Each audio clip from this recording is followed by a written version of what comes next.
ಈಗ ಅಣುಭಾಷ್ಯದ ವ್ಯಾಖ್ಯಾನ ರೂಪವಾದ ತತ್ವಮಂಜರಿಯಲ್ಲಿ 194ನೇ ಗದ್ಯ ಭಾಗ ನೋಡೋಣ.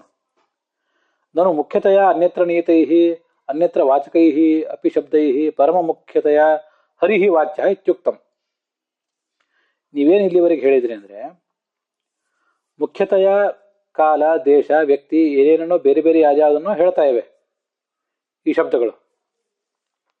ಆದರೆ ಪರಮ ಮುಖ್ಯತೆಯ ಭಗವಂತನನ್ನೇ ಹೇಳ್ತವೆ ಅಂತ ಹೇಳಿದ್ರಿ ನೀವು. ಅನ್ಯತ್ರ ನಿಯತೈಹಿ ಅಂದ್ರೆ ಅನ್ಯತ್ರ ವಾಚಕೈಹಿ ಅಂತ ಅರ್ಥ. ಆ ತತ್ವಮಂಜರಿಯಲ್ಲಿ ಅನ್ಯತ್ರ ನಿಯತೈಹಿ ಅನ್ಯತ್ರ ವಾಚಕೈಹಿ ಅಂತಿದೆ ನೋಡಿ. ಅದು ಅನ್ಯತ್ರ ನಿಯತ ಅಂದ್ರೆ ಅಲ್ಲಿರೋದು ಅಂತ ಅರ್ಥ, ತಪ್ಪದೇ ಅಲ್ಲಿರೋದು. ಇರುವುದು ಅಂದ್ರೆ ವಾಚಕವಾಗಿರುವುದು ಅಂತ ಅರ್ಥ. ಅಂಥ ಶಬ್ದಗಳಿಂದ ಪರಮ ಮುಖ್ಯ ವೃತ್ತಿಯಿಂದ ಭಗವಂತನೇ ವಾಚ್ಯ ಅಂತ ನೀವು ಹೇಳಿದ್ರಿ. ಆದರೆ ಇಲ್ಲೊಂದು ಜಿಜ್ಞಾಸೆ ನಮಗೆ. ಏನ್ ಜಿಜ್ಞಾಸೆ ಅಂದ್ರೆ, ವೇದ ಪುರಾಣ ಇತ್ಯಾದಿಗಳು ಯಾಕೆ ಇದನ್ನೆಲ್ಲ ನಮಗೆ ಏನು ಹೇಳಲಿಕ್ಕೆ ಹೊರಟಿವೆ? ನಮಗೆ ತೇಷಾಂ ದುಃಖ ಪ್ರಹಾಣಾಯ ಶ್ರುತಿರೇಷ ಪ್ರವರ್ತತೆ. ಜಗತ್ತು ದುಃಖಮಯವಾಗಿದೆ, ಆ ದುಃಖಮಯವಾದ ಜಗತ್ತಿನ ದುಃಖವನ್ನು ಪರಿಹಾರ ಮಾಡಲಿಕ್ಕಾಗಿ ಈ ವೇದವಾಕ್ಯ ಹೊರಟಿದೆ. ಅಂದ್ರೆ ನಮಗೆ ಮೋಕ್ಷ ಕೊಡ್ಲಿಕ್ಕಾಗಿ ಹೊರಟಿದೆ. ಆದರೆ ಮೋಕ್ಷ ನಮಗೆ ಸಿಗಬೇಕಾದ್ದು ಹೇಗೆ? ಬ್ರಹ್ಮಜ್ಞಾನಾದೇವ ಸಿದ್ಧೇಹೆ. ಬ್ರಹ್ಮಜ್ಞಾನದಲ್ಲೇ ನಮಗೆ ಮೋಕ್ಷ ಆಗಬೇಕು. ಮತ್ತೆ ನಮಗೆ ಕರ್ಮ, ದೇವತೆ ಇತ್ಯಾದಿಗಳನ್ನು ಹೇಳಿದ್ರಿಂದ ಏನೂ ಲಾಭ ಇಲ್ಲ, ಅವರೇ ನಮ್ಗೆ ಉಪಯೋಗ ಇಲ್ಲ. ಕರ್ಮ ದೇವತಾದ್ಯುಕ್ತವು ಫಲಾಭಾವಾತ್, ಅದರಿಂದ ಏನು ಲಾಭವೂ ಇಲ್ಲ. ಮುಕ್ತಿ ಅನ್ನೋದು ಬ್ರಹ್ಮಜ್ಞಾನದಿಂದಲೇ ಸಿದ್ಧ. ಅದು ಹೇಗೆ ಸಿಗಬೇಕು ಅಂದ್ರೆ, ಪದ ಸಮನ್ವಯಾದೇವ. ಒಂದೊಂದು ಅಕ್ಷರವೂ ಒಂದೊಂದು ಪದವೂ ಭಗವಂತನನ್ನು ಹೇಗೆ ಪ್ರತಿಪಾದನೆ ಮಾಡ್ತದೆ ಅಂತ ತಿಳಿಸ್ಕೊಡ್ಬೇಕು. ಇತ್ಯತೋಪಿ ಈ ಒಂದು ಪ್ರಶ್ನೆ, ಹೀಗೊಂದು ಪ್ರಶ್ನೆ ಬಂತು, ಅದಕ್ಕೆ ಉತ್ತರ ರೂಪವಾಗಿ ಅನ್ಯತ್ರ ನಿಯತೈ ಅಂತ ಹೇಳಿದ್ದಾರೆ. ಕರ್ಮದೇವತಾ ವಾಚಿತ್ವೇನ ಸ್ಥಿತೈರಪಿ ಶಬ್ದೈ ಅಂತತಃ ಮುಖ್ಯತಃ ಮಹಾತಾತ್ಪರ್ಯೇಣ ಉಚಿತ ಇತ್ಯರ್ಥ. ಅದರ ಭಾವಾರ್ಥ ಏನಂದ್ರೆ, ಕರ್ಮ, ಕಾಲ, ಫಲ, ವ್ಯಕ್ತಿ, ಬೇರೆ ಬೇರೆ ದೇವತೆಗಳು ಇದನ್ನೆಲ್ಲ ಹೇಳ್ತಾ ಇರುವಂಥ ಈ ಶಬ್ದಗಳೇನಿವೆ, ಮುಖ್ಯತಃ ಇವೆಲ್ಲವನ್ನು ಹೇಳಿರ್ಬಹುದು. ಮುಖ್ಯ ವೃತ್ತಿಯಿಂದ ಎಲ್ಲವನ್ನು ಹೇಳಿದ್ರು ಕೂಡ ಪರಮ ಮುಖ್ಯ ವೃತ್ತಿಯಿಂದ, ಮಹಾ ತಾತ್ಪರ್ಯದಿಂದ ಉಚಿತ ಭಗವಂತನೇ ಹೇಳಲ್ಪಟ್ಟಿದ್ದಾನೆ ಇತ್ಯರ್ಥ. ಇದು ತಾತ್ಪರ್ಯ.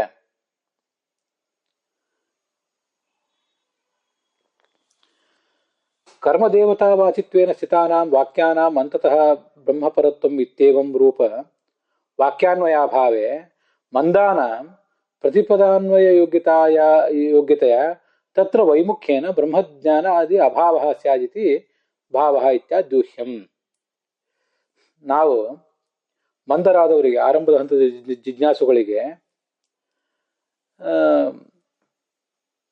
ಈ ವಾಕ್ಯಾನ್ವಯವನ್ನು ತೋರಿಸಿಕೊಡದೆ ಹೋದರೆ, ಮುಖ್ಯವೃತ್ತಿಯಿಂದ ಕಾಲ, ಕರ್ಮ, ದೇವತೆಗಳು ಬೇರೆ ಬೇರೆ ಏನೇನೋ ಹೇಳ್ತವೆ, ಆದರೆ ಪರಮ ಮುಖ್ಯ ವೃತ್ತಿಯಿಂದ ಭಗವಂತನನ್ನು ಹೇಳ್ತವೆ, ಅಲ್ಲೇ ಮಹಾತಾತ್ಪರ್ಯ ಅಂತ ಹೇಳದೆ ಹೋದರೆ ಇದೇ ವಾಕ್ಯಾನ್ವಯ ಅಂತ ಕರೀತಾರೆ. ಹೇಳದೆ ಹೋದ್ರೆ ಅವ್ರಿಗೆ ಸಮಸ್ಯೆ, ಅದು ಆ ಮಂದರಿಗೆ. ಕರ್ಮ ದೇವತಾ ವಾಚಿತ್ವೇನ, ಕರ್ಮಗಳನ್ನು, ದೇವತೆಗಳನ್ನು, ಕಾಲವನ್ನು ಹೇಳುವಂತಿರುವ ವಾಕ್ಯಗಳು ಅಂದ್ರೆ ಪದಗಳು, ಇವೆಲ್ಲವೂ ಅಂತತಃ ಬ್ರಹ್ಮಪರವಾಗಿವೆ ಅಂತ. ಹೀಗೆ ಇಂಥ ಒಂದು ವಾಕ್ಯಾನ್ವಯವನ್ನು ನಾವು ಮಾಡದೆ ಹೋದರೆ, ವಾಕ್ಯಾನ್ವಯ ಅಭಾವೆ, ಆಗ ಸ್ಥಿತಿ ಏನಾಗ್ತದಂದ್ರೆ, ಮಂದಾನ ಪ್ರತಿಪದಾನ್ವಯ ಯೋಗ್ಯತಾಯ ಅಭಾವೇನ. ನೀವೇನು ಹೇಳ್ತಿದ್ದೀರಿ ಹಿಂದೆ, ಅದು ನಾನು ಆ ವಾಕ್ಯ ಸರಿಯಾಗಿ ಓದಲಿಲ್ಲ ಅಂತ ಕಾಣಿಸ್ತದೆ. ಮುಕ್ತೇಹೇ ಬ್ರಹ್ಮಜ್ಞಾನಾದೇವ ಸಿದ್ಧೇಹೇ ತಸ್ಯ ಚ ಪದ ಸಮನ್ವಯಾದಿನೇವ ಸಿದ್ಧೇಹೇ ಅಂತ. ಈ 194ನೇ ಗದ್ಯ ಭಾಗದಲ್ಲಿ 3ನೇ ವಾಕ್ಯ, ಬ್ರಹ್ಮಜ್ಞಾನದಿಂದಲೇ ಮುಕ್ತಿ ಆಗಬೇಕು. ಅದಕ್ಕೆ ಏನ್ ಮಾಡ್ಬೇಕು ಅಂದ್ರೆ, ಅ ಗ ನ ಈ ಎಲ್ಲ ಅಕ್ಷರಗಳಿಂದ ಭಗವಂತನೇ ವಾಚ್ಯ ಅಂತ ಹೇಳಬೇಕು. ಅಗ್ನಿ ಅದು ಭಗವಂತನೇ, ಇಶೆ ಕ್ರಿಯಾಪದ ಎಲ್ಲವೂ ಭಗವದ್ವಾಚಕ ಅಂತ ತೋರಿಸ್ಕೊಡ್ಬೇಕು ನೀವು. ಅವಾಗಲೇ ಮುಕ್ತಿ ಆಗೋದು ಅಂತ ಪ್ರಶ್ನೆ ಮಾಡುವ ತಾತ್ಪರ್ಯ. ನೀವೇನಾದ್ರೂ ಹಾಗೆ ಮಾಡಿಬಿಟ್ರೆ, ಮಂದಾನ ಪ್ರತಿಪದಾನ್ವಯ ಯೋಗ್ಯತೆಯ ಪ್ರತಿಪದಾನ್ವಯ ಅಯೋಗ್ಯತೆಯ ಮಂದರಾದವರು ಪ್ರತಿಯೊಂದು ಅಕ್ಷರ ಪ್ರತಿಯೊಂದು ಪದವೂ ಭಗವಂತನನ್ನು ಹೇಳ್ತದೆ ಅಂತ ತಿಳ್ಕೊಳ್ಳಿಕ್ಕೆ ಯೋಗ್ಯರಾಗಿರೋದಿಲ್ಲ. ಆದ್ರಿಂದ ತತ್ರ ವೈಮುಖ್ಯನ ಈ ತರ ನೀವು ಹೇಳಿ ಶುರು ಮಾಡಿದ್ರೆ ಅವ್ರು ಓಡಿ ಹೋಗಿಬಿಡ್ತಾರೆ. ಶಾಸ್ತ್ರದ ಶ್ರವಣ ಮನನ ಇದರಿಂದ ಅವರು ವಿಮುಖರಾಗಿ ಬಿಡ್ತಾರೆ. ಅವ್ರಿಗೆ ಬ್ರಹ್ಮಜ್ಞಾನವೇ ಬರ್ಲಿಕ್ಕಿಲ್ಲ. ಅಭಾವ ಸ್ಯಾತ್, ಅದಕ್ಕಾಗಿ ಸ್ಯಾದಿತಿ ಭಾವ.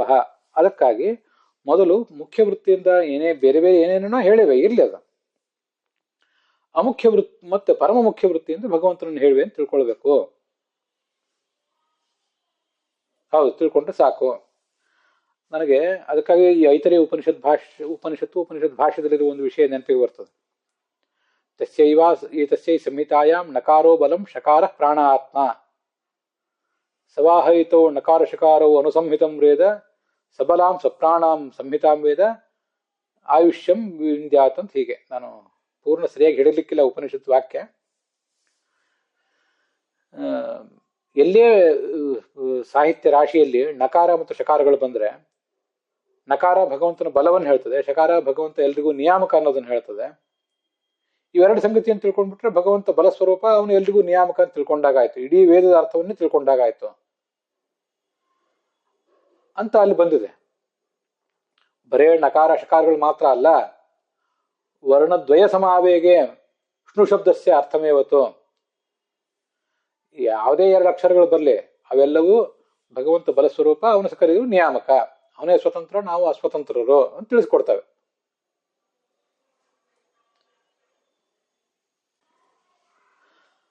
ತದ್ವಾಚಕಾ ಸದಾ ಸರ್ವೇ ವರ್ಣಾಹ ಸರ್ವೇ ವೈಲೌಕಿಕ ವೈದಿಕಾಹ.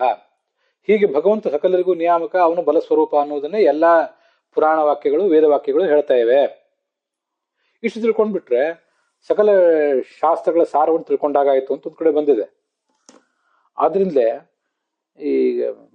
ಈ ಸಂಹಿತಾ ಪಾಠ, ಪದಪಾಠ ಮತ್ತು ಕ್ರಮಪಾಠ ಅಂತ ಇರ್ತದಲ್ಲ, ಅಗ್ನಿಮೇಳೆ ಪುರೋಹಿತಂ ವಿಷಯತ್ವರ್ಜಿ ಎಲ್ಲಾ ಪಾಠಗಳಿಗೆ ಸಂಹಿತಾ ಪಾಠ, ಪದಪಾಠ, ಕ್ರಮಪಾಠ ಪ್ರಕಾರ ಹೇಳಿ ನೋಡೋಣ ಅಂತ ಹೇಳಿದ್ರೆ ನಮಗೂ ಬರೋದಿಲ್ಲ.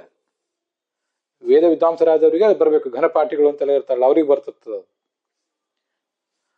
ಘನ, ಪದ, ಕ್ರಮ, ಜಟಾಪಾಠ ಅಂತ ಹೀಗೆಲ್ಲ ಇರ್ತದೆ. ಆದರೆ ಐತರೇಯ ಉಪನಿಷತ್ ಭಾಷ್ಯದಲ್ಲಿ ಒಂದು ತೋರಿಸ್ಕೊಟ್ಟಿದ್ದಾರೆ. ವಿಷ್ಣು ಎಂಬ ಶಬ್ದ ಏನ್ ಹೇಳ್ತದೋ ಅದನ್ನೇ ಸಕಲ ವೇದರಾಶಿಯು ಹೇಳೋದಲ್ವಾ. ಭಗವಂತ ವಿಶೇಷತಃ ಎಲ್ಲರಿಗೂ ನಿಯಾಮಕನಾಗಿದ್ದಾನೆ, ಬಲಸ್ವರೂಪನಾಗಿದ್ದಾನೆ, ಇಷ್ಟನ್ನು ತಿಳಿಸೋದು ಶಾಸ್ತ್ರ, ಸಕಲ ಶಾಸ್ತ್ರಗಳು. ಆದ್ರಿಂದ ವಿಷ್ಣವೇ ನಮಃ ಇದು ಸಂಹಿತಾ ಪಾಠ. ವಿಷು ನವೇ ನಮಃ ಇದು ಪದಪಾಠ. ವಿಷ್ಣವೇ ನವೇ ನಮಃ ಇದು ಕ್ರಮಪಾಠ ಅಂತ ಹೀಗೆ ತಿಳ್ಕೊಂಡ್ ಬಿಡ್ಬೇಕಂತ. ಈ ಮೂರನ್ನು ನಿತ್ಯ ಆದ್ರೂ ಹೇಳಬೇಕು ಅಂತ. ಇದನ್ನು ನಾವು ಬ್ರಹ್ಮಯಜ್ಞದಲ್ಲಿ ಹೇಳಿಬಿಟ್ರೆ, ಆ ಬ್ರಹ್ಮಯಜ್ಞದಲ್ಲಿ ಹೇಳಿ ಅಂತ ಅಲ್ಲಿ ಐತರೇಯ ಉಪನಿಷತ್ ಭಾಷ್ಯದಲ್ಲಿ ಏನು ಬಂದಿಲ್ಲ. ಅದನ್ನ ಹೇಳಿಬಿಟ್ರೆ ಸಕಲ ವೇದಗಳ ಸಂಹಿತ, ಪದ ಮತ್ತು ಕ್ರಮಪಾಠವನ್ನು ಕೂಡ ಹೇಳಿದಾಗ ಆಗ್ತದೆ. ಈ ಸಂಹಿತಾ ಪಾಠದಿಂದ ಪ್ರತಿಪಾದ್ಯನಾದವನು ಪೃಥ್ವಿಯಲ್ಲಿರುವ ವರಾಹ. ಪೃಥ್ವೀಸ್ಥೋ ವರಾಹಸ್ತು ಸಂಹಿತಾ ದೇವತೋದಿತ. ದಿವಿಷ್ಠೋ ವಾಮನಃ, ದ್ವಿಲೋಕದಲ್ಲಿರುವ ವಾಮನ ಪದಪಾಠದಿಂದ ಪ್ರತಿಪಾದ್ಯ ಸಂಪ್ರೋಕ್ತ ಪ್ರದದೇವತ. ನೃಸಿಂಹಸ್ತು ಅಂತರಿಕ್ಷಸ್ಥಃ ಭಗವಾನ್ ಕ್ರಮದೇವತ ಅಂತ ಐತರೇಯ ಭಾಷ್ಯ. ಅಂತರಿಕ್ಷ ಲೋಕದಲ್ಲಿರುವ ನರಸಿಂಹ ಪಾಠದಿಂದ ಪ್ರತಿಪಾದ್ಯ. ವಿಷ್ಣವೇ ನಮಃ, ವಿಷು ನವೇ ನಮಃ, ವಿಷ್ಣವೇ ನವೇ ನಮಃ, ಇಷ್ಟನ್ನಾದ್ರೂ ತಿಳ್ಕೊಳ್ಬೇಕು. ಆದ್ರಿಂದ ಅಧಿಕಾರಿಗಳು ಅನೇಕ ವರ್ಗದವರಿದ್ದಾರೆ. ಹೆಚ್ಚು ಹೆಚ್ಚು ಜ್ಞಾನ, ಹೆಚ್ಚು ಹೆಚ್ಚು ಮನನ, ಹೆಚ್ಚು ಹೆಚ್ಚು ಧ್ಯಾನ, ಆ ಬಳಿಕ ಹೆಚ್ಚಿನ ಮುಕ್ತ ಲೋಕದಲ್ಲಿ ಸುಖ. ಹೀಗೆ ಅಧಿಕಾರಿಗಳು ಬೇರೆ ಬೇರೆ ವರ್ಗದವರು ಇರೋದ್ರಿಂದ ಸಾಮಾನ್ಯ ಅಧಿಕಾರಿಗಳಾದವರಿಗೆ ಶಾಸ್ತ್ರ ಭಗವಂತನ ಮಹಿಮೆಯನ್ನು ಹೇಳ್ತದೆ ಅನ್ನೋದಿಷ್ಟು ಗೊತ್ತಿದ್ರು ಸಾಕು. ಅಲ್ಲಿರುವಂತಹ ಪ್ರತಿಯೊಂದು ವಾಕ್ಯವು ಹೇಗೆ ಪ್ರತಿಪಾದನೆ ಮಾಡ್ತದೆ ಅಂತ ಅವನಿಗೆ ಗೊತ್ತಾಗಬೇಕಾಗಿಲ್ಲ, ಗೊತ್ತಾಗೋದೂ ಇಲ್ಲ.